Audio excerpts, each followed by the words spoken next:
Even before COVID-19, digital currencies were becoming a hot topic, with Facebook's launch of Libra, whose vice chairman we will be hearing from shortly, and China's digital currency, and it all points to a new era of programmable money. Here to talk about it are Sheila Warren, the blockchain lead at the World Economic Forum, and David Birch, the principal of advisory firm 15 Megabytes. Thanks, guys, for joining us here today. It's a pleasure to be here. Thanks for having us. So Sheila, to you first. The World Economic Forum has formed a coalition of central banks and produced a toolkit to develop digital currencies. So how close are we to seeing them deployed in the real world? That's a great question. I can certainly tell you that all the banks that we spoke to are doing intensive experimentation in this area and really focusing on whether or not a CBDC is the right thing at this particular time. My view is that we're already seeing digital payments being used by various governments, whether it's for taxation collection or other purposes, cross-border settlements, things like this. We're seeing kind of implicit or even explicit sanctioning of that kind of activity. So it's short order before we see a pretty broad-scale CBDC at some level, wholesale or retail, that really goes live. David, you're about to publish this book. I have to hold it in the right place, otherwise it gets lost in the background. Hey, thanks. The Currency Cold War. In full disclosure, it carries a foreword by me. But let's just talk about it, because it's perfectly, it's a very prescient book. You explore a wide array of new and coming monetary innovations. And you talk about smart e-money. That just goes to show how important timing is with books, doesn't it? So yes, I'm usually, the books I've written, usually on the wrong side of that timing. You're just regretting the fact that you didn't update it, but you seem to have done it pretty well here. What does all this innovation mean for us? This new tangled money that you're talking about? Sheila's right. So all central banks are looking at this, but of course they're not the only people that are looking at it. And for people who come more from the tech side, like myself, I think it was not a hard conclusion to come to, that the decentralization of money would open up the possibility of more issuers. In fact, I wrote a book about that as well. So who those issuers might be, I'm not smart enough to know, but I know there's quite a lot of them. One category is central banks, but another category is private currencies. And because of Libra and Facebook, that's what sort of set me thinking down this path. But the conclusion I began to come to, the more I looked at it, was that actually there are some other activities. I mean, Libra may well have been a catalyst to some of this thinking. I don't think it is in the case of China. I think they've been planning it for a long time. But you see things like the Chinese digital currency and Libra beginning to emerge. Now, as Naomi pointed out, up until quite recently, that was the preserve of, techno-deterministic, cyber lunatics like me, and actually many of your attendees. But last year, when the governor of the Bank of England stood up and said, what we need is a sick currency, he said it's synthetic hegemonic currency, but I think sick currency is better marketing. He said, we need a sick currency. Well, he's not just some guy like me saying it. That's the governor of the Bank of England. And so then you began to see people whose opinions I really respect. Niall Ferguson, who wrote one of the best books about the history of money, The Ascent of Money. When people like that start saying, the US has to take digital payments very seriously because there are issues of hegemony and, by extension, soft power, you begin to see some divergent opinions opening up. Larry himself last year said, right now the network we have, he meant SWIFT, the SWIFT network doesn't work as well as it should. Larry would favor putting effort into that rather than building alternatives. Right. But when serious people like that start saying you have to pay attention, then something's going on. And you're talking about Christopher Giancarlo. He said a couple of months ago, it's kind of like a new space race, and I think that's true. I think it's that. So Sheila, you just heard Larry Summers, in fact, say that there's too much privacy in money. That's not necessarily going to sit that well with some people in the crypto community. There are real concerns that these central bank digital currencies will be a means of surveillance. How can we be sure that they won't be? I don't honestly know that we can be sure, Michael. I mean, I think that it's similar to any time a government is engaging in any kind of activity that's going to be at this kind of scale. There is an element where surveillance could attach to that. I think we're seeing concerns around this that are equally legitimate in the space of COVID track and trace, for example. The idea that you're providing that kind of information to a government or a health official with all the best intentions there are downstream effects to some of those things. So I do think there's always going to be a place in this conversation, as we well know, and as many of this audience will know, for encryption, for privacy, for talking through, what is the need, where you do have a very obvious need for separation from the government authority in terms of your financial activity, whether that's illicit or otherwise. I think there are many legitimate use cases where you would not necessarily want to have that kind of surveillance happening. But yeah, there's no guarantee for that kind of thing, I don't think. But it's also a question of surveillance by whom, isn't it, Sheila? I mean, we want surveillance to keep out the bad guys, but we don't want to be surveilled ourselves. And the surveillance see, the thing is, that surveillance, sometimes we think that's a good thing because it supports our values and our culture. But earlier in the year, The Economist magazine said America has weaponized the financial system. In other words, using sanctions and other forms of soft power through that monitoring and surveillance, while it might support things we're in favor of, actually, potentially begins to drive people away from that very system. So, if you have surveillance can end up being counterproductive because you push people into interacting outside the surveilled system, and that could go very negative for us. And I think people, will have to make some choices about who's doing the surveilling. I mean, I hate to be sort of blunt, but when you talk about the kind of Libra and Chinese digital currency, well, and if you're saying to people, look, do you want to be surveilled by, an unelected, essentially, dictator for life surrounded by a cadre of yes men that aren't actually accountable to the people that they serve, or the Chinese Communist Party? That's a decision that people are going to have to make, right? Yeah, I think that you can't really separate cultural values and politics from this question. You can't. Certainly when it comes to civil liberties, there are very different definitions of what it means to have a society that's focusing on civil liberties or even social justice in different parts of the world. And those are political decisions to a large extent. No, I agree with that completely. I'm not saying it to make a political point. I'm not saying which digital currency strategy is the best. I'm just saying that we should have a digital currency strategy. Because suppose right now the US dollar is about 3/4 of international, one leg of about 3/4 of international transactions settles in dollars. That goes through New York. That gives the US incredible soft power. It does. Absolutely, no question about it. So the question is, you don't have to replace all of that to have an impact on the US.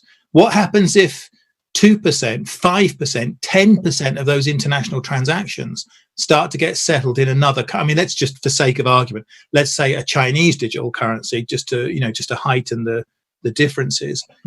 Once 5-10% of that begins to be settled, then you have an issue. And actually, he didn't mention it, but Larry Summers was part of a war game last year. They ran a war game out of the Berkman Center, I think, looking at the impact of Chinese digital currency on the US dollar.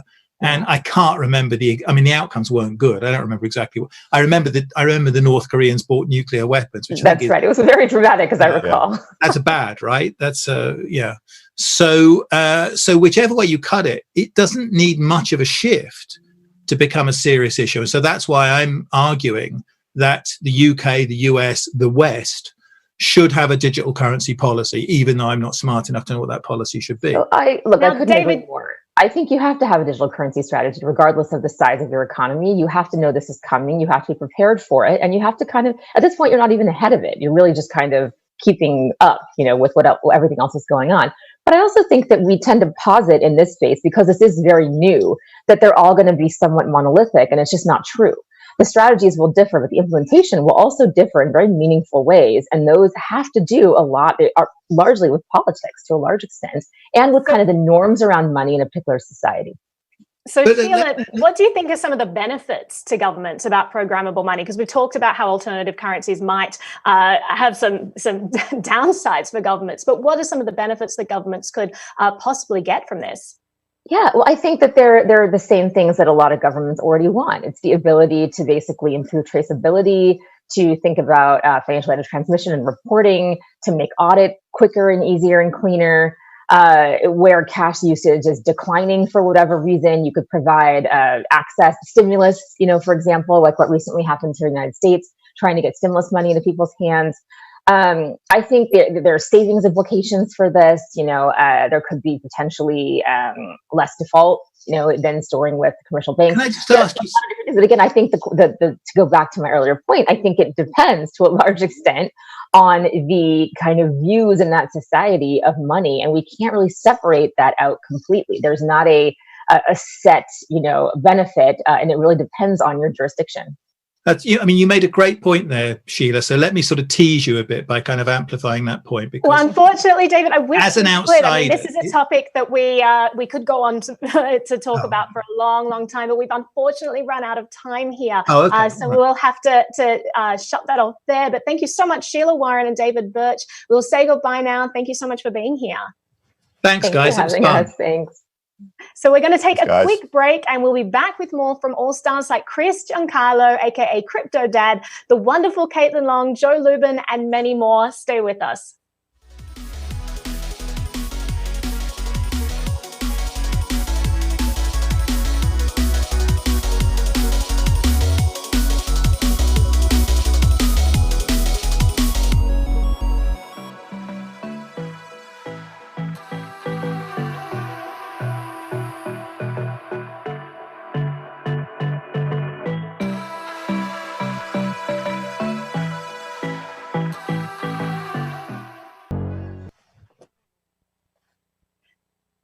A reminder that CoinDesk, in partnership with ConsenSys' Ethereum Summit Gitcoin and the Giving Block, has launched a campaign to raise money for COVID relief, as millions of people face disease, unemployment, and hunger.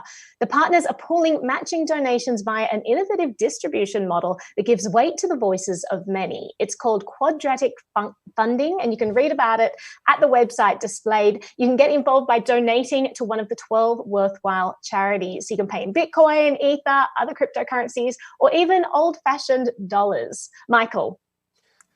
Yes, that's NYBW Gives for the hashtag, everyone. So speaking of cryptocurrencies, is this their moment, or are they being overshadowed by these government and corporate newcomers? To answer that, we're turning to two of the most influential people in the industry, Caitlin Long, the founder and CEO of Avanti Financial, and a key player in the state of Wyoming's disruptive blockchain strategy, and Joseph Lubin, the founder of Ethereum and the CEO and founder of ConsenSys. That's ConsenSys with a Y, not a U.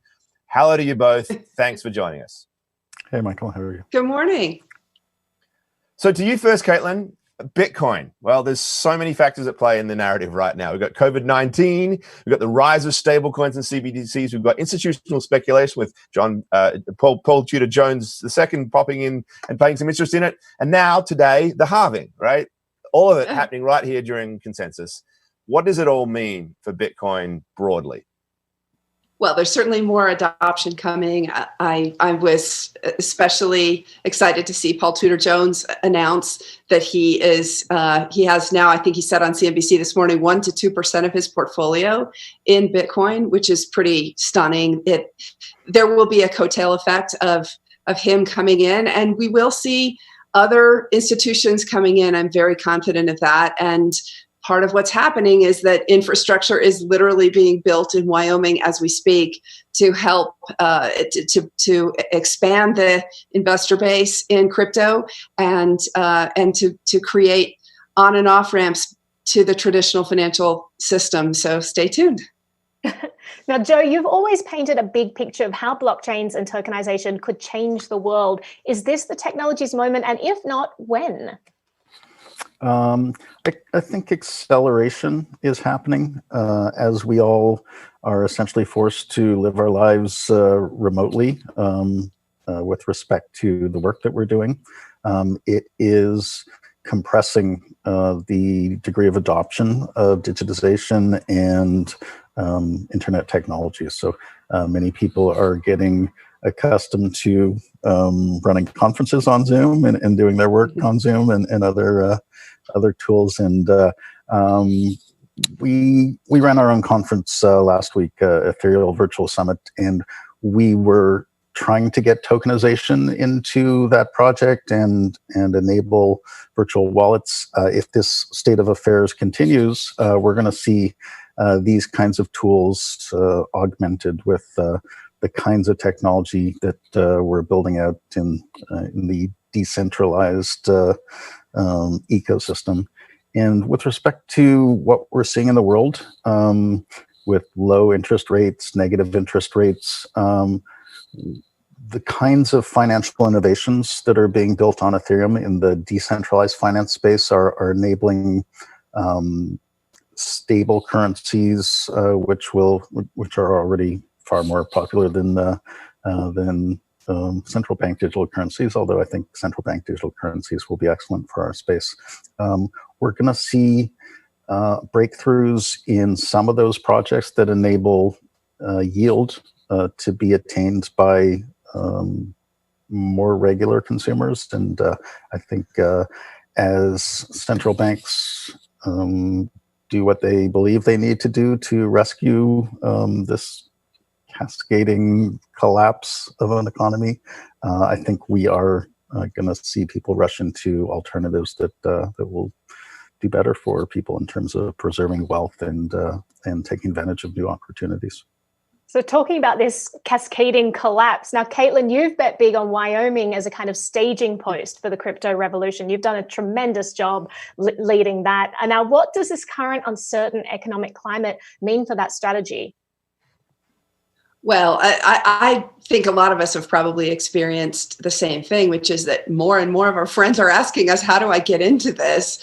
And so we're having more folks definitely focusing on the macroeconomic environment because everybody's forced to, and learning and reading history. We're all literally cooped up at home. And so there's more opportunity for people to think and engage about the bigger questions. And they're thinking about the shortages that they're experiencing with their own in their own household. It started with toilet paper, and now it's meat, and what will be next. And much more activity is happening, of course, online. We're seeing that. Pretty much all the retail businesses are having you order online and then doing curbside pickup if you're not actually having it delivered to your door. So all of these factors play into lots more people digging in and figuring out how to preserve their wealth. There's a lot of fear out there, and it's unfortunate to have fear feed into this, but it's the reality of the situation that we're in. No one knows what the long-term implications of central bank stimulus programs, I guess you'd call them rescue programs, not really stimulus at this point. No one knows what the long-term implications will be, but history is certainly a guide, and history certainly rhymes. So, Joe, Ethereum and ConsenSys were born out of the decentralization rebellion, if you like, against mainstream finance. Yet ConsenSys worked with the World Economic Forum, whose blockchain lead we were just hearing from, by the way, Sheila Warren, in particular on a digital currency toolkit for central banks, the same characters that Caitlin was just referring to. Why work with those incumbents? Our thesis on the Ethereum project and at ConsenSys right from the start has been about convergence. It's been about bringing better technologies to everybody on the planet. So we work with banks and central banks and companies and governments around the world at the same time as building a lot of the infrastructure and developer tooling, working with startups in the decentralized protocol ecosystem, especially the Ethereum ecosystem. And so we don't really see a contradiction there. We're all trying to build better systems that serve people better, and decentralized protocols will have fewer vulnerabilities, greater efficiencies, and greater effectiveness. Yeah. Caitlin, there's a battle looming between private permission models with digital currency on their side and open source permissionless models such as Bitcoin. Who's going to win this battle? Who do you have your money on? Actually, I can probably already answer that, but tell me your thoughts about what's going to happen with this giant battle. Well, I've got my money on the permissionless systems. I like the word that Joe used with respect to convergence. I think it's coming, and I think we'll have lots of choices. And I think people will be able to vote for their feet, as they should be able to vote for their feet. It is very important to have infrastructure to be able to get back and forth between the traditional and the decentralized financial systems that are being built in parallel to the traditional system. But I think ultimately they will converge. I'd like to give a hat to Nick Carter, though, for his point that, frankly, the ability to put traditional fiat currencies onto blockchains will actually, ironically, potentially extend their life.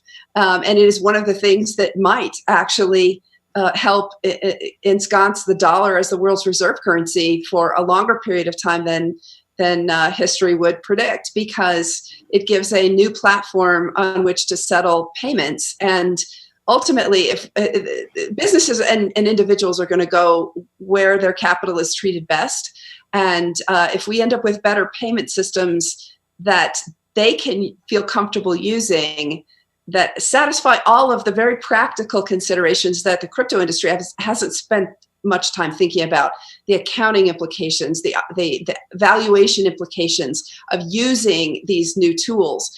If we can get those solved, then businesses will use them, and we're in a giant race, and it's an exciting place to be.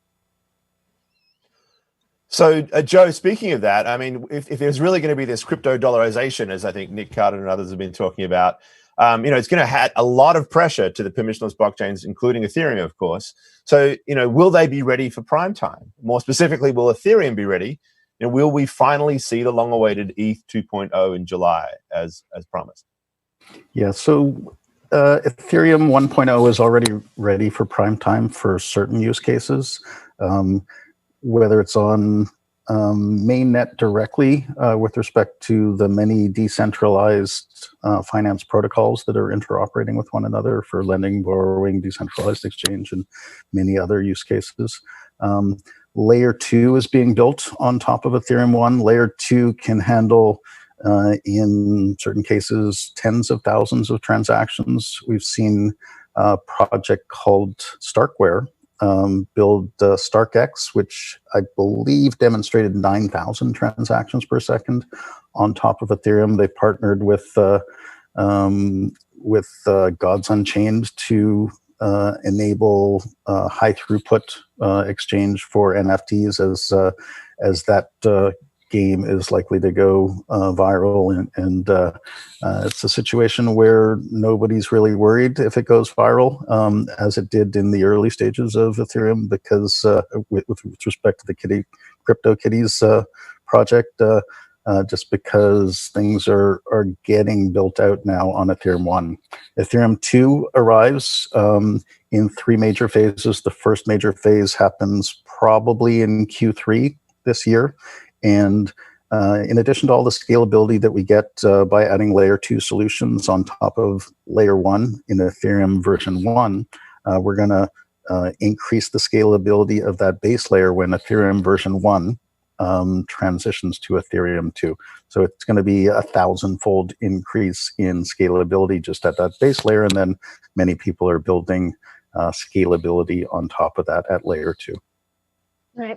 Now, Caitlin, you have to deal with a lot of regulators in what you do, and you've done a tremendous job sort of walking that balance between the crypto world and the regulatory world. And earlier we had Secretary Summers mention that there's too much privacy in money at the moment. Now, when you're talking about convergence and these worlds coming together, I'd like to know, do you see a danger with governments going the digital money route, especially when a lot of regulators don't believe in the right to financial privacy? Is this going to become a surveillance tool? Well, it certainly can, and obviously that's a major risk. I don't agree with Secretary Summers that there is too much privacy, but I think it is important to talk about anonymity versus privacy. Privacy means that just anyone can't get access to your information. Anonymity is actually different. Anonymity is no one can get access to your information. And unfortunately, the laws are pretty expansive, requiring the disclosure of that private information to financial institutions. It's not the financial institution's fault. It's the policy decision that has been made. I've been pretty vocal that these laws are the laws. Every regulated financial institution, including the one I'm building, has to comply with them. But they go way too far. I don't believe they're constitutional under the Fourth Amendment of the U.S. Constitution. And there's a Supreme Court case from 2 years ago having to do with cell phone metadata that actually overturned one of the key tenets that actually in a 1977 court case upheld the Bank Secrecy Act in the United States. So the door's open now for this whole for the overturning of what's called the third party doctrine, which says if you're voluntarily giving information to a third party, that you have no privacy interest in it. And that's a pretty, if you think about it, that's not the way the world actually works. So I think the U.S. will get it right, but I don't think that it's going to happen anytime soon. And at the end of the day, there is no anonymity, and in regulated businesses, you have an expectation of privacy when you're dealing with regulated financial institutions, but the government actually does have access to all of the information. Is that better or worse than a central bank digital currency where the central bank would have access to all that information? To me, it's two heads of the same coin. Caitlin, I was remiss to not compliment you on those fabulous silver headphones there, and I think that's like some Wyoming horses behind you. Anyway, look, thanks to you both. That was great. Really, we could have gone on for ages with this conversation. There's so much at stake. So thank you very much for your time to Joe Lubin and Caitlin Long. Thank you both. Take care. So